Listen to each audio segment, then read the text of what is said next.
বাঙালি মানেই কিন্তু বেশ মাছপ্রিয়, আর বাঙালি খাবারে মাছের কোনো অংশই কিন্তু ফেলা যায় না, এমনকি ডিমটাও না। আর সেই মাছের ডিমের কথা মাথায় রেখেই এখন আমরা শিখতে চলেছি মাছের ডিমের বড়া। জয়িতার রান্নাঘরে এই রেসিপিটা শেখাতে আমার সাথে উপস্থিত আছে শেফ রঙ্গন নিয়োগী। নমস্কার রঙ্গনদা। এই মাছের ডিমের বড়াটা করতে আমাদের কি কি উপকরণ আমাদের লাগছে? মাছের ডিম, এটা রুই মাছের ডিম আছে, রসুন বাটা, চিনি, গার্নিশ করার জন্য লেবু আর একটু টমেটো রেখেছি, লঙ্কা কুচি, একটু হলুদ গুঁড়ো, চালের গুঁড়ো, ময়দা, নুন আর পেঁয়াজ কুচি, এছাড়া সাদা তেল আর সর্ষের তেল আছে। প্রথমে তুমি আমাকে একটা বাটি দাও, এর মধ্যে আমি মাছের ডিমটা নিয়ে নেব। মাছের ডিমটা নিয়ে নেব, রসুন বাটা। মাছের ডিমটাকে কি তুমি আগে কিছু দিয়ে ম্যারিনেট করে? না, ম্যারিনেট করছি না, একটু হলুদ নিয়ে নেব, হলুদ খুব বেশি প্রয়োজন নেই। আচ্ছা। লঙ্কা কুচি পরিমাণ মতো, যে কেউ যদি বেশি ঝাল খেতে চায় তাহলে লঙ্কা কুচিটা বেশি দিতে পারে। পেঁয়াজ কুচি 2 চামচ মতো, একটু চিনি, নুন,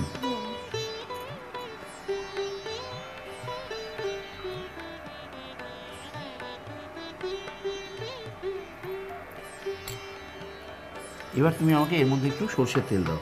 আচ্ছা।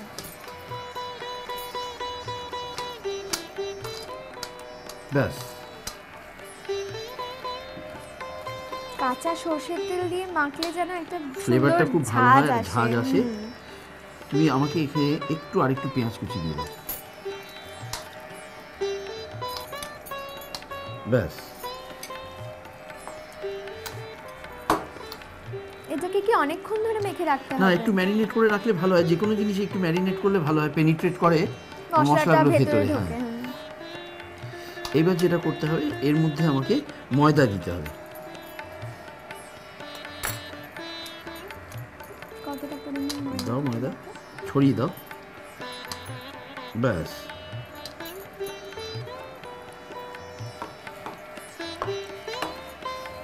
মানে একটু শক্ত হওয়ার জন্য ময়দাটা এটাকে বাইন্ড করার জন্যে। এবার আমি যেটা দেবো সেটা হচ্ছে চালের গুঁড়ো।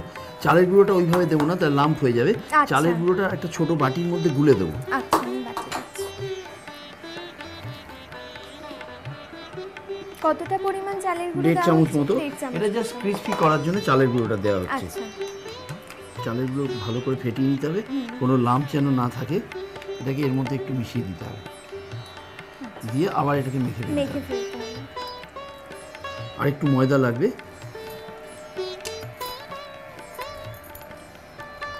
ছড়িয়ে দাও। আর দেবো? একটু লাগবে।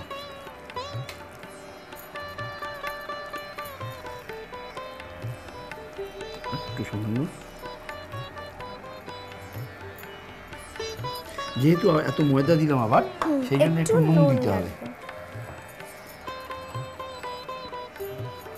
ব্যাস, ঠিক আছে।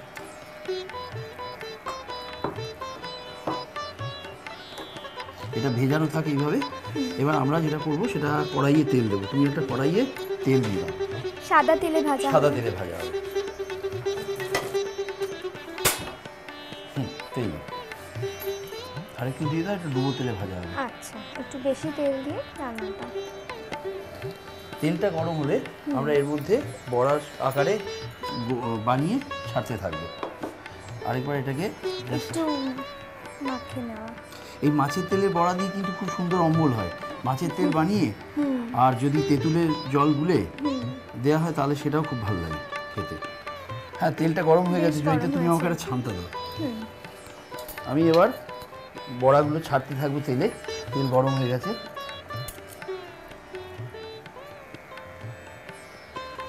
ছোট ছোট করে বড়া,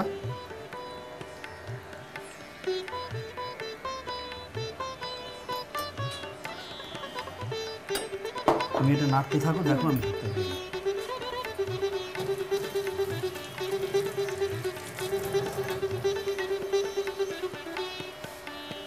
দেখ।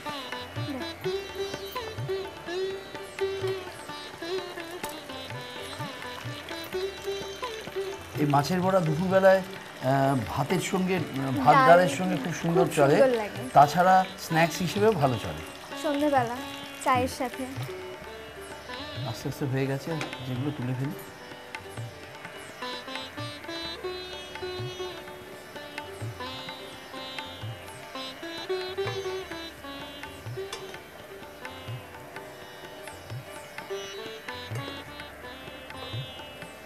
রোহিতা, তুমি আমাকে একটা সার্ভিং সার্ভিং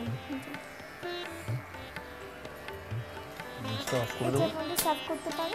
হ্যাঁ, এটাকে একটু গার্নিশ করে নেবো। তো বড়াগুলোকে এইভাবে সাজাতে থাকি।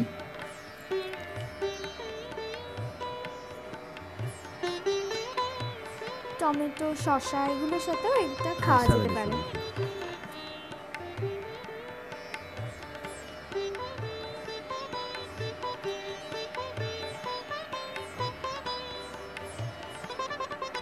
তেলটা গরম হয়ে গেলে কিন্তু আর বেশিক্ষণ সময় একদমই লাগে না। এবার আমি ছুরি দাও আমাকে, 3 slices অফ এই লেবু। ওপর থেকে এটার মধ্যে একটু চাট মশলা দিয়ে দিলেও খুব ভালো লাগে।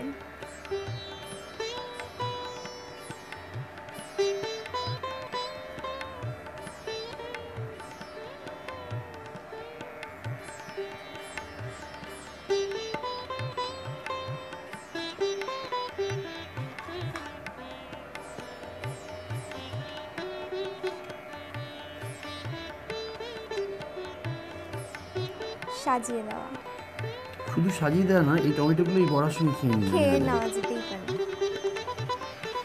আমাদের মাছের ডিমের বড়া রেডি, ট্রাইড। অনেক ধন্যবাদ, ভীষণ ভালো গন্ধ বেরিয়েছে। তৈরি হয়ে গেছে কিন্তু মাছের ডিমের বড়া। তাহলে আর দেরি কিসের, আপনিও চটপট তৈরি করে ফেলুন। আর এরকম নানা ধরনের রেসিপি শিখতে অবশ্যই চোখ রাখুন আমাদের ওয়েবসাইটে। ভালো থাকবেন।